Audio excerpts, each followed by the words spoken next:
এ পর্যায়ে আমাদের দর্শকদের রিকোয়েস্টে একটি সুন্দর অভিনয় করার জন্য সবাই রিকোয়েস্ট করেছে মামুনুল ইমন ভাইকে, সবার পক্ষ থেকে মামুনুল ইমন ভাই ছোট্ট করে কমেন্ট।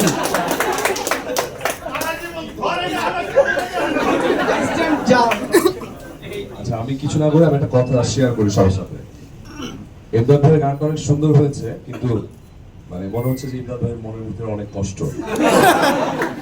সো ইমদাদ ভাই এমন একটা গান গান যেটা সবাই খুব চেয়ার আপ হতে পারে, লাইক দুষ্ট কোকিল টাইপের। অথবা ইমদাদ ভাই চাইলে কাউকে নিয়ে মানে একজনকে কোকিল বানিয়ে আপনি গানটা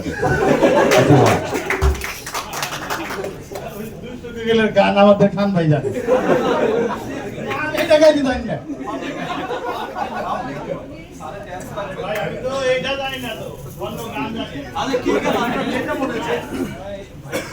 দুষ্টু কোকিলের গান দেয় না, নাচটা জানে।